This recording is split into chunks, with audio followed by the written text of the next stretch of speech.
നമസ്കാരം. ഗുരുവായൂർ ഡിവോട്ടീസ് ഓൺലൈനിലേക്ക് ഏവർക്കും സ്വാഗതം.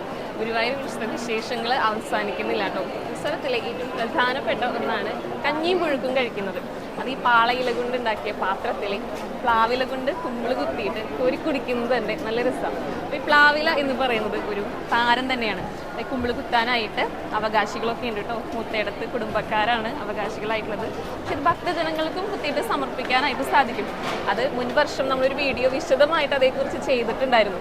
കാരണം ഈ ഒരു വീഡിയോ പിറന്നത് തന്നെ കുളക്കടവിൽ വെച്ചിട്ടാണെന്ന് വിഷ്ണു പറയാറുണ്ട്. കാരണം വിഷ്ണുവും രാജേഷ് ചേട്ടനും ഒക്കെ സ്ഥിരമായിട്ട് കുളിച്ചു തൊഴുന്നവരാണ്. അപ്പോൾ എന്തുകൊണ്ട് ഇങ്ങനെ ഒരു വീഡിയോ ചെയ്തുകൂടാ, അത് ഭക്തജനങ്ങളിലേക്ക് എത്തിച്ചുകൂടാ എന്നുള്ള രീതിയിലാണ് കഴിഞ്ഞ വർഷം നമ്മൾ ആ വീഡിയോ ചെയ്തിട്ടുണ്ടായിരുന്നത്. അപ്പോൾ അത് കണ്ടിട്ട് നിരവധി ഭക്തജനങ്ങളാണ് കുമ്പിള് കുത്തി ഭഗവാനെ സമർപ്പിക്കാനായിട്ട് എത്തിയിട്ടുണ്ടായിരുന്നു. അത് കഴിഞ്ഞ വർഷമാണ് കേട്ടോ. ഈ വർഷവും നമ്മൾ ഇതേ ഇടത്തിലാണ് എത്തിയിരിക്കുന്നത്. അപ്പോൾ ഈ വർഷത്തെ വിശേഷങ്ങളൊക്കെ നമുക്ക് ഇവരുടെ അടുത്ത് തന്നെ ചോദിച്ചറിയാം. മുത്തേടത്ത് രാജേഷ് ചേട്ടനും രഘുവേട്ടനും കുടുംബമൊക്കെയാണ് നിൽക്കുന്നത്. നമുക്ക് അവരുടെ അടുത്ത് ചോദിച്ചറിയാം. പറയും രഘുവേട്ട.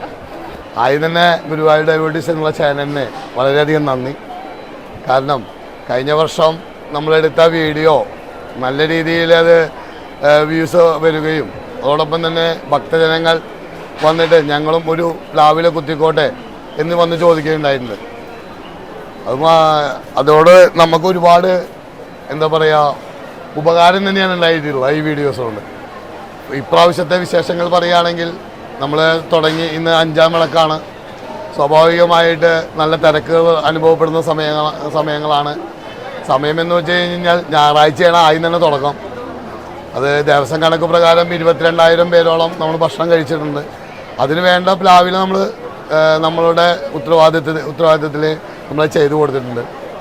ആദ്യത്തെ മുൻ വീഡിയോകളൊക്കെ പറഞ്ഞ മാതിരി തന്നെ ഇത് ഒരു പാരമ്പര്യ അവകാശം തന്നെയാണ്. അത് അച്ചാച്ചൻ്റെ കാലഘട്ടങ്ങൾ മുതൽ അച്ചാച്ചൻ്റെ പേര് നാരായണൻ നായർ എന്നാണ്. അത് കഴിഞ്ഞ് അച്ചാച്ചൻ്റെ ഇതിന് ശേഷം അച്ഛനായിരുന്നു ചെയ്തിരുന്നത്. അച്ഛൻ്റെ പേര് രാമേന്ദ്രൻ. അതിൻ്റെ അച്ഛൻ്റെ മരണശേഷമാണ് എന്നിലേക്ക് വരുന്നത്. ആ സമയകാലഘട്ടങ്ങളിലൊക്കെ ഞങ്ങളും ഇപ്പോൾ ഈ നിൽക്കുന്ന ആളുകളിൽ എല്ലാവരും ആ സമയകാലഘട്ടങ്ങളിൽ ഉണ്ടായിട്ടുണ്ട്.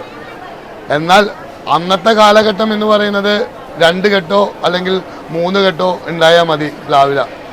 ഇന്ന് അതുപോലെ ഇന്നൊരു 15 കെട്ട് ഉണ്ടായാലും തികയില്ല. അന്ന് ഭഗവതി അമ്പലത്തിൻ്റെ അവിടെ ഇരുന്ന് നമ്മൾ പ്ലാവില കുത്തും, അവിടെ ഇതായി പോയി. ഇതിപ്പോൾ അതല്ല, ഒരു ട്രിപ്പിന് തന്നെ നമുക്ക് 1200 പേരോളം നമുക്ക് ഇരിക്കേണ്ടി വരുന്നുണ്ട്. 9 മണിക്ക് സ്റ്റാർട്ട് ചെയ്യുന്ന ഈ പ്രസാദൂട്ട് അല്ലെങ്കിൽ ഉത്സവ കഞ്ഞി കൊടുക്കുന്നത് സ്വാഭാവികമായിട്ട് 3 മണി വരെയാണ് അതിൻ്റെ സമയം നിശ്ചയിച്ചിരിക്കുന്നത്. ആ 3 മണി വരെ ഒരു മുടക്കും കൂടാതെ നല്ല രീതിയിൽ പ്ലാവില വെട്ടിക്കൊണ്ടുവന്ന് അത് കുത്തി അത് കഴുകി വൃത്തിയാക്കി അവർക്ക് കൊടുക്കേണ്ട ചുമതലയാണ് നമുക്കുള്ളത്.